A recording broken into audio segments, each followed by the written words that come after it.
nama saya Joshua Cristiano Alexander Romano, mahasiswa kelas 1B, program studi Ilmu Administrasi Negara, Fakultas Ilmu Sosial dan Ilmu Politik, Universitas Nusa Cendana Kupang.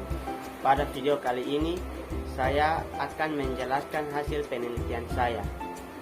Langsung saja ke pertanyaan yang pertama, alasan saya memilih judul tersebut. Judul yang saya pilih di sini adalah partisipasi dan perilaku politik.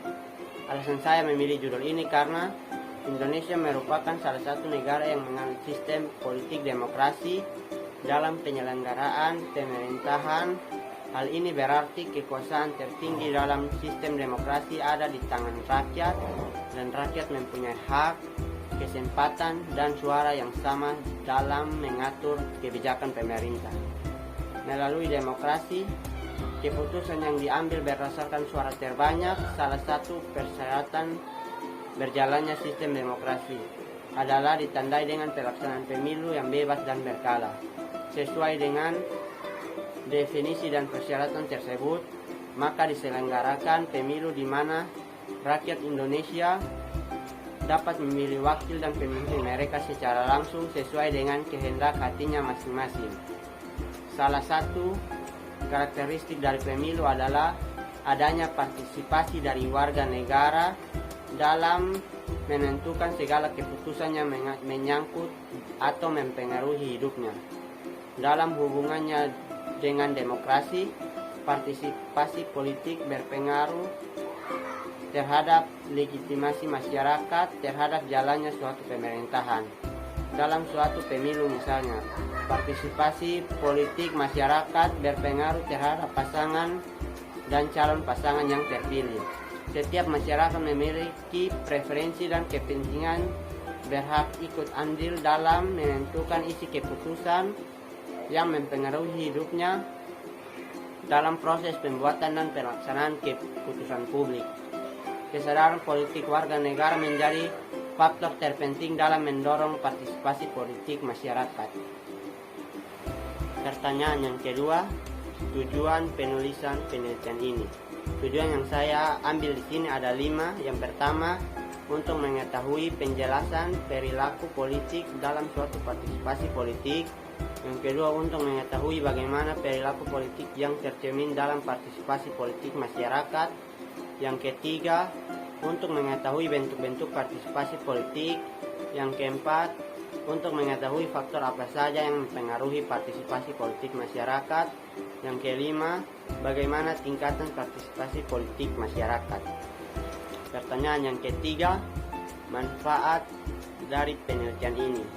Manfaatnya adalah sangat diharapkan dapat memberikan tambahan informasi yang bermanfaat bagi masyarakat dalam berperilaku dan berpartisipasi di dalam bidang politik. Dan juga ada manfaat bagi pihak lain. Sangat diharapkan hasil penelitian ini dapat digunakan sebagai referensi tambahan untuk mengembangkan ide-ide baru untuk penelitian selanjutnya, serta sebagai bahan pertimbangan untuk masyarakat dalam berperilaku dan berpartisipasi di bidang politik. Yang keempat, pembahasan dari penelitian ini.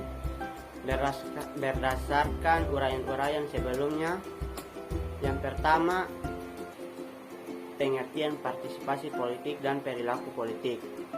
Menurut Miriam Budiarjo, menyatakan bahwa partisipasi politik secara umum dapat didefinisikan sebagai kegiatan seseorang atau sekelompok orang yang ikut secara aktif dalam kehidupan politik, yaitu dengan jalan memilih pemimpin negara dan langsung atau tidak langsung mempengaruhi kebijakan politik.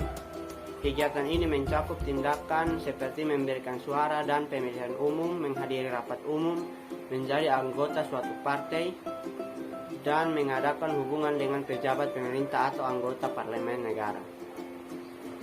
Yang kedua, perilaku yang tercermin dalam partisipasi politik masyarakat. Perilaku politik warga negara seringkali dikaitkan dengan kegiatan mereka dalam memilih wakilnya maupun pemimpinnya dalam pemilihan umum yang diadakan oleh negara yang demokratis. Partisipasi warga negara dapat dilihat melalui perilaku politiknya. Perilaku politiknya itu dapat dilihat dari berbagai jenis, yaitu melalui partai politik, kampanye, pemberian suara, dan lain-lain.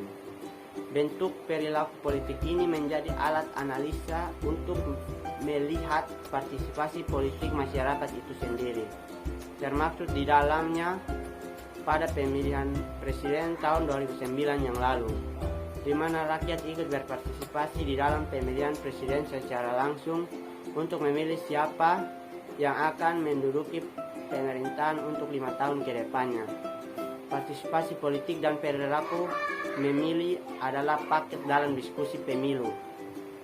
Partisipasi politik menyangkut hubungan antara kesadaran politik dan kepercayaan kepada pemerintah, sedangkan perilaku memilih adalah keikutsertaan warga dalam pemilu sebagai rangkaian pembuatan keputusan. Oleh karena itu dapat dilihat hubungan yang erat antara demokrasi, partisipasi politik, pemilihan umum, partai politik, dan sebagainya. Di dalam pelaksanaan pemilihan umum suatu negara, baik itu pemilih tingkat daerah maupun tingkat pusat, perilaku politik itu berupa pemilihan dan menentukan sikap dan pilihan mereka dalam melaksanakan pemilu atau pemilu kada. Keputusan untuk memilih yang terjadi selama pemilihan umum merupakan perilaku yang ekspansif ataupun perilaku yang terjadi hanya pada sesaat tertentu saja. Bisa kita tarik kesimpulan bahwa perilaku politik yang demikian rupanya hampir sama dengan perilaku dukungan supporter. Inilah yang menjadi permasalahan ketika banyaknya pemilihan yang cenderung perilaku politiknya termanifestasi pada suatu poin tertentu. Bisa itu karena adanya suatu keterkaitan di pemilih dengan si calon atau kandidat. Yang berikut bentuk-bentuk partisipasi politik. Bentuk partisipasi politik dapat dilihat dari segi kegiatan dibagi menjadi dua. Yang pertama, partisipasi aktif. Bentuk partisipasi ini berorientasi kepada sedi masuknya dan keluarnya suatu sistem politik. Misalnya, kegiatan warga negara mengajukan usul mengenai suatu kebijakan umum. Mengajukan alternatif kebijakan umumnya berbeda dengan kebijakan pemerintah. Mengajukan kritik dan saran perbaikan untuk meluruskan kebijakan, membayar pajak, dan ikut serta dalam kegiatan pemilihan pimpinan pemerintah. Yang kedua, partisipasi pasif. Bentuk partisipasi ini berorientasi kepada segi keluaran suatu sistem politik, misalnya kegiatan mentaati peraturan pemerintah, menerima dan melaksanakan begitu saja setiap keputusan pemerintah. Selain kedua bentuk partisipasi di atas, tetapi ada kelompok orang yang anggap masyarakat dan sistem politik yang ada dinilai telah menyinggung dari apa yang dicita-citakan sehingga tidak ikut serta dalam politik. Orang-orang yang tidak dalam politik bekerja beberapa julukan seperti apatis, anisme, aliansi, dan anomie. Yang berikut, partisipasi secara konvensional. Yang pertama, pemberian suara. Pemungutan suara adalah alat untuk mengekspresikan dan mengumpulkan pilihan partai atau calon dalam pemilihan. Yang kedua, diskusi politik. Hal ini merupakan ajang tukar pikiran tentang masalah-masalah publik untuk kemudian dicarikan pemecahannya yang secara langsung berpengaruh terhadap kebijakan politik. Yang ketiga, kegiatan kampanye. Dalam masa pemilihan umum, baik pemilihan kepala daerah dan presiden, bentuk kegiatan ini sangat marak dipilih sebagai saran efektif dalam menyampaikan aspirasi dari sebuah partai kepada masyarakat pemilihnya. Yang keempat, membentuk dan bergabung dengan kelompok kepentingan. Hal ini biasanya dilakukan dengan ikut membentuk organisasi sosial keagamaan sebagai bentuk pengabdian kepada masyarakat dan sebagai upaya memperjuangkan kepentingannya kepada pemerintah atau menjadi anggota dari salah satu organisasi sosial keagamaan. Yang kelima, kegiatan individu dengan pejabat dan administrasi negara. Kegiatan ini dilakukan dengan mendatangi anggota parlemen untuk mengalurkan aspirasi, menandatangani wali kota, kepala dinas untuk menanyakan sesuatu yang menyangkut masalah publik. Yang berikut, partisipasi secara non-konvensional. Yang pertama, pengajuan petisi. Petisi adalah pernyataan yang disimpulkan kepada pemerintah untuk meminta agar pemerintah mengambil tindakan terhadap suatu hal. Yang kedua, demokrasi. Demokrasi adalah hak demokrasi yang dapat dilaksanakan dengan tertib, damai, dan intelek. Yang ketiga, konfrontasi. Konfrontasi digolongkan sebagai bentuk partisipasi politik non-konvensional karena aspirasi diperjuangkan dengan cara yang tidak menginjakan pandangan dan hak pilihan lain. Yang keempat, mogok. Mogok adalah perhentian proses produksi demi suatu tuntunan tertentu.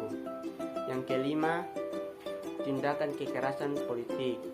Kekerasan politik merupakan reaksi beberapa kelompok masyarakat yang menilai para pemegang kekuasaan kurang adil dalam mengelola berbagai konflik sumber kekuasaan yang ada. Faktor yang mempengaruhi partisipasi politik. Menurut Ramlan Subakti, faktor-faktor yang mempengaruhi tingkat partisipasi seseorang adalah kesadaran politik dan kepercayaan orang tersebut kepada pemerintah, maupun hak-hak mendapat jaminan sosial dan hukum. Sedangkan menurut Weminer, setidaknya ada 5 penyebab faktor yang mempengaruhi meluasnya partisipasi politik. Yang pertama, modernisasi. Yang kedua, terjadinya perubahan. Yang ketiga, pengaruh kaum intelektual dan meningkatnya komunikasi massa. Yang keempat, adanya konflik di antara pemimpin-pemimpin politik. Yang kelima, keterlibatan pemerintah yang semakin meluas dan urusan sosial.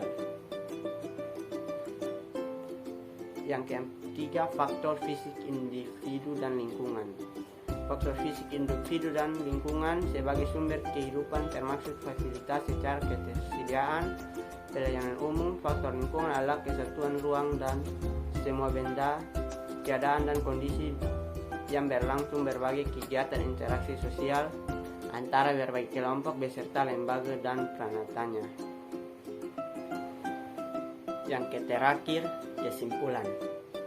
Kesimpulannya adalah perilaku politik warga negara seringkali dikaitkan dengan kegiatan mereka dalam memilih wakilnya maupun pemimpinnya dalam pemilihan umum yang diadakan oleh negara yang demokratis. Partisipasi warga negara dapat dilihat melalui perilaku politiknya. Perilaku politik itu dapat dilihat dari berbagai jenis, yaitu melalui partai politik, kampanye, pemberian suara, dan lain-lain. Bentuk perilaku politik ini menjadi alat analisa untuk melihat partisipasi politik masyarakat itu sendiri, termasuk di dalamnya pada pemilihan presiden tahun 2009 yang lalu. Partisipasi politik menyangkut hubungan antara kesadaran politik dan kepercayaan kepada pemerintah.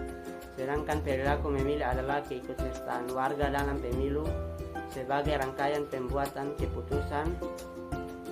Oleh karena itu, hubungan yang erat antara demokrasi, partisipasi politik, pemilihan umum, partai politik, dan perilaku memilih sangatlah erat. Interaksi antara pemerintah dengan masyarakat, antar lembaga pemerintah dan antar kelompok dan individu dalam masyarakat, pelaksanaan penegakan keputusan politik pada dasarnya merupakan perilaku politik.